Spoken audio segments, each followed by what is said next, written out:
Poytaxtimiz ilk bor Turkiya Universitetlar ittifoqining 8-bosh assambleyasiga mezbonlik qilmoqda.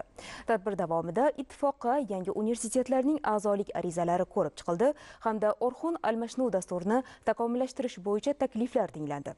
Shuningdek, yurtimiz universitetlari ko'rgazmasi ham tashkil etildi. Ma'lumki, Prezidentimiz Shavkat Mirziyoyev Turkiya Davlatlar Tashkiloti Davlat rahbarlari kengashining Gabala shahrida o'tgan yig'ilishida Turkiya ilm-fan va innovatsiyalar kunlarini o'tkazish tashabbusini ilgari surgan edi. Poytaxtimizda Turkiya Universitetlari ittifoqining 8-bosh assambleyasi o'z ishini boshladi. Today is in Tashkent, capital of science and culture of Turkic world. Bugun biz Turkiy davlatlarining ilm-fan va madaniyat markazi sanalgan Toshkent shahrida Turkiy davlatlar universitetlari ittifoqining 8-bosh assambleyasini o'tkazdik. Bu tadbir hammamiz uchun juda muhim, chunki yoshlar, ilm-fan va innovatsiyalar kelajak poydevordir. Bugungi kunda Turk universitetlari ittifoqiga 109 ta universitet a'zo. Joriy yilning o'zida ittifoqqa 62 ta yangi universitet qo'shildi. Bu esa bizning ittifoqimiz tobora rivojlanib, takomillashib borayotganidan dalolat beradi. Turkiy davlatlar universitetlari ittifoqi doirasida Orxon almashinuv dasturi ham faoliyat yuritmoqda. Ushbu dastur olimlar, akademiklar va talabalarning o'zaro tajriba almashinuvi va hamkorligini kuchaytirishga qaratilgandir. Bugun biz ushbu Orxon dasturini qo'llab-quvvatlash maqsadida 1 million AQSh dollari miqdorida mablag' ajratishni e'lon qildik. Bu mablag' dastur faoliyatini yanada rivojlantirish va takomillashtirishga xizmat qiladi. Kun tartibiga Turkiya Universitetlari ittifoqining yangi a'zolarini qabul qilish, Orxon almashinuv dasturini takomillashtirish, doimiy kotibiyat va maxsus dastur jamg'armasini tashkil etish, Turkiya va Vengriya tomonlarining yangi tashabbuslarini muhokama qilish masalalari kiritilgan. Shuningdek, O'zbekiston tomonidan ham o'zaro hamkorlikni yanada mustahkamlash bo'yicha qator tashabbuslar ilgari surildi.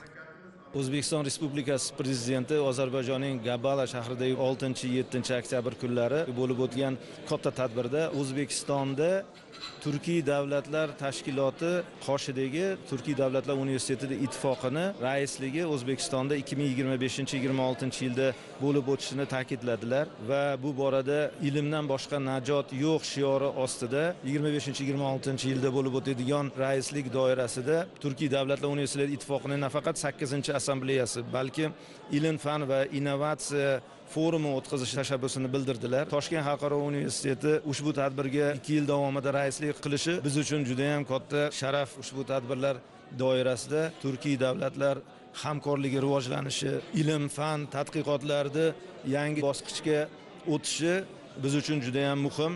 Chunki prezidentimiz ta'kidlaganidek, faqat ilm mamlakatni yuksaltiradi. Ushbu assambleyaning O'zbekistonda birinchi bor o'tkazilishi so'nggi yillarda mamlakatimiz rahbari tomonidan ta'lim sohasiga bo'layotgan katta e'tiborlarini natijalari deb bilishimiz mumkin. 100 dan ortiq mehmonlarni Toshkentda, Toshkent xalqaro universiteti raisligida qabul qilishimiz nafaqat ta'lim, balki davlatlar o'rtasidagi munosabatlarni mustahkamlashga xizmat qiladi. Öncelikle Türk Dünyası Üniversiteler Birliği toplantısı vesilesiyle yine Özbekistan'da olmaktan dolayı çok mutlu oldum, belirtmek istiyorum. Avvalo Turk Universitetlar ittifoqi yig'ilishi munosabati bilan yana O'zbekistonda bo'layotganimdan juda mamnunman. Faoliyatimiz davomida Turkiy davlatlar, ayniqsa O'zbekiston bilan mustahkam aloqalar o'rnatishga alohida e'tibor qaratib kelamiz. O'zbekiston biz uchun strategik ahamiyatga ega mamlakat bo'lib, yurtingizdagi universitetlar bilan munosabatlarimiz so'nggi yillarda yuqori darajaga chiqdi. Toshkent davlat yuridik universiteti, Diplomatiya universiteti kabi bir qator oliygohlar bilan hamkorligimiz takomillashib bormoqda. Jumladan bugun Bank Moliya akademiyasi bilan ham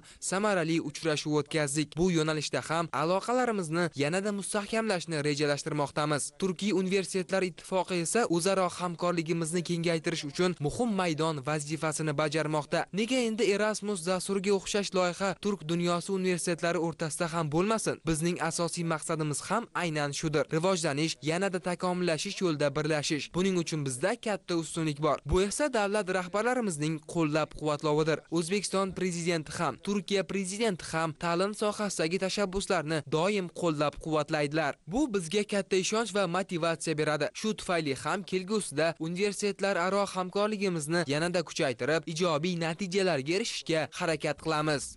Asosiy muhokamalardan so'ng Turkiya davlatlar xalqaro universiteti hududida Turkiya universitetlar ittifoqiga a'zo o'zbek oliygohlari ko'rgazmasi va uchrashuvlar tashkil etildi. Ma'lumot o'rnida tadbirning ikkinchi kuni Toshkent davlat sharqshunoslik universitetida davom etadi. Unda qoraxoniylar, Alp Ertunga avlodlari, qoraxoniylar davridagi Turkiya va islom olami mavzusida xalqaro ilmiy konferensiya tashkil etilishi rejalashtirilgan.